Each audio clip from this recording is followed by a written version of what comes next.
What if I told you the playbook that helped Donald Trump rise to power was not made in America at all? What if the real strategy came from leaders ruling countries where democracy is just a word on paper? In this explosive episode of The Weekly Show with Jon Stewart, guest Mehdi Hasan breaks down the shocking truth. Trump did not invent authoritarianism. He reverse-engineered it. From weak liberal media to Democrats stuck in old habits, this conversation slices through the noise and exposes the raw mechanisms of power in today's America. You are about to hear 10 takeaways that will change the way you understand politics, media, and the crisis in Gaza. Let's get into it. Takeaway 1. How Trump mastered dictatorship. Trump's rise to power was not just about charisma or tweets. It was strategy. And not even his own. According to Mehdi Hasan, Trump followed a proven path used by strongmen across the world. Leaders like Viktor Orban in Hungary and Recep Tayyip Erdogan in Turkey all took over democracies from the inside. They did not use tanks. They used media pressure, lawsuits, court manipulation, and relentless attacks on the truth. Trump copied all of this, step by step. He smeared the press, stacked the courts, weakened Congress, and used economic threats to bully corporations. He even praised North Korea's Kim Jong-un and wished American generals would salute him the same way. The shocking part is that he did not hide any of it. He said it all out loud, and his base cheered. Trump understood something the rest of the system missed. Authoritarianism does not always come in a uniform. Sometimes it wears a flag and carries a Bible. Now that we know where his ideas came from, we need to understand why they worked so well in America. Takeaway 2. The system is built for abuse. The American Constitution was not designed to resist someone like Trump. Mehdi Hasan points out that the Founding Fathers never imagined a man from reality TV taking the oath of office. And so, the system is full of loopholes. Emergency powers, vague limits, and outdated institutions can all be twisted for personal gain. Past presidents like FDR and LBJ also used these tools, sometimes for dark purposes. But Trump took it to another level. He used these flaws not as a last resort, but as his first move. The Senate gives tiny states as much power as huge ones. Courts can be packed. Boundaries can be redrawn to erase opposition. None of this is illegal, it is just broken. Democrats treat the system as sacred. Trump treats it as a menu. But the damage would not be so deep if someone had stood up to him early. Takeaway 3. Merrick Garland symbolizes cowardice. When Trump supporters stormed the Capitol on January 6th, many thought justice would be swift. But Mehdi Hasan says the man in charge of delivering that justice, Merrick Garland, waited too long. As Attorney General, Garland had the power to prosecute Trump for sedition. But instead, he hesitated. He outsourced the case. He avoided the spotlight. Even when given a clear path, he refused to act boldly. Democrats cheered Garland's appointment as poetic revenge because he was blocked from joining the Supreme Court. But what they got was someone too afraid to challenge power. Garland became a symbol of missed chances. Trump never saw a federal courtroom for his biggest crime, and that is something many Americans will never forget. This passive approach is not limited to Garland. It is a pattern across the Democratic Party.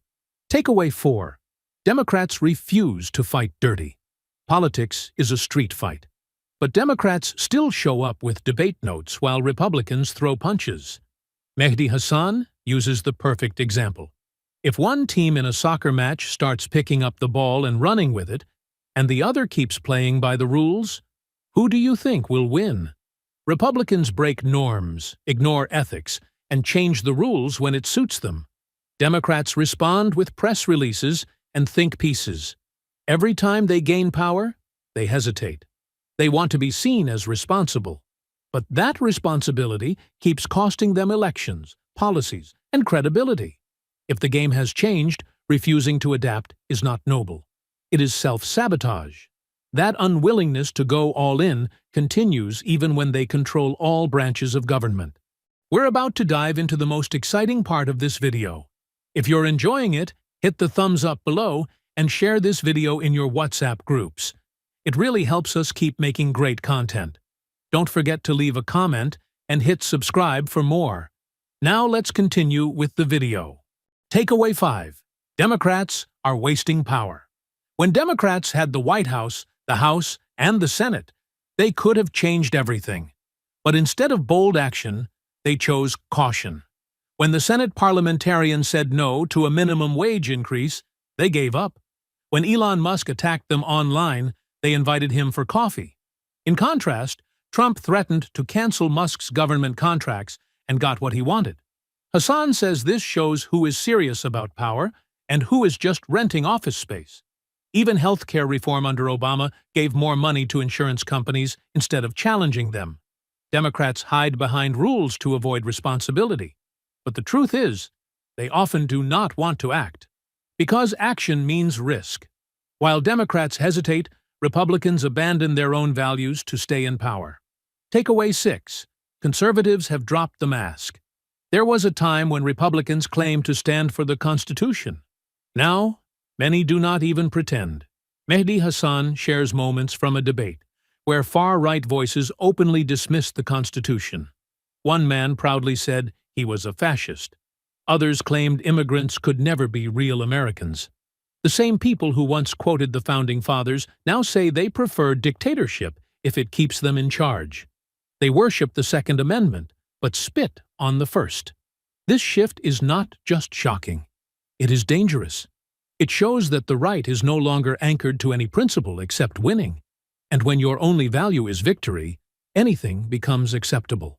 But how does the media allow this transformation to happen without serious pushback? Takeaway 7. Media's failure to counter propaganda. Mainstream media is supposed to hold the powerful accountable, but it has failed. Fox News is not just a conservative network. It is a disciplined messaging machine. Every hour reinforces the same story. Hosts call Trump for advice. Reporters become White House staff. It is a closed loop of influence. In contrast, MSNBC and CNN are chaotic and corporate. Each host does their own thing. There is no united message. Some of their top talent are even former Republicans. Mehdi Hasan explains that liberal media does not fight like Fox because it is owned by the same billionaires. It is not truly independent. And that means viewers only get half the story, if that. Even the supposedly liberal networks are failing to coordinate their message. Takeaway 8. Liberal media lacks coordination. Mehdi Hasan worked inside MSNBC and saw how things operated. Unlike Fox News, where every show supports the next, liberal media is fragmented. There are no strategy meetings to push policies like universal health care or labor rights. Each host follows their own path. Some are passionate, but the network as a whole has no plan. That makes it easy for conservative propaganda to win the narrative. Fox News is built like a military unit. Liberal media is more like a book club. And when you are in a fight for the future of democracy, a book club is not going to cut it. This failure of media coordination has real consequences, especially when it comes to foreign policy. We're about to hit the final takeaways from this video. If you're enjoying it, hit the thumbs up below and share this video in your WhatsApp groups. It really helps us keep making great content. Don't forget to leave a comment and hit subscribe for more. Now, let's continue with the video. Takeaway 9. Gaza exposed Western hypocrisy. The crisis in Gaza did not just reveal violence, it exposed hypocrisy. The same governments that talk about human rights and international law were silent when those laws were broken in Gaza. Israel bombed hospitals and blocked food. America responded by defending Israel and attacking the International Criminal Court. The Biden administration threatened allies, sanctioned judges, and silenced critics. This is not just about Gaza. It is about the global message this sends. Dictators in other countries now say, if Israel can do it and get away with it, so can we. Back home, the American public supports a ceasefire, but Congress supports more bombs. The gap between the people and the politicians has never been wider. And at the center of this growing gap is the absence of a moral compass. Takeaway 10. Democrats lack moral clarity. The biggest failure of the Democratic Party is not strategy. It is vision. Voters want bold ideas. They want to know what the party stands for. But Democrats offer vague unity and talk of returning to normal. That is not enough. Mehdi Hasan says their biggest weakness is not fighting with purpose. While Trump appears to act, even when chaotic, Democrats overthink and underdeliver. Their messages are shaped by consultants and softened by polls. The world is changing fast, but the Democratic Party is stuck in the past. Until they embrace a clear moral direction and show courage in their actions, they will keep losing the battle for public trust. Donald Trump did not invent chaos. He studied it. He copied the world's worst and used their playbook to reshape America. And he succeeded because no one stopped him. The institutions that were supposed to protect democracy either collapsed or cooperated. The media, the courts, and the opposition all played it safe. If there is one lesson from this conversation with Mehdi Hasan, it is this: power respects force, not good intentions. And unless someone learns to fight with clarity, courage, and coordination, the playbook of dictators will keep winning in the land of the free. So the question is, who will rewrite the rules next? Thank you for watching.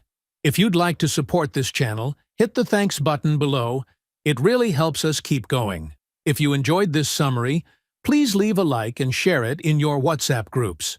To join discussion about this video, drop a comment below. And for more videos like this, hit the subscribe button below.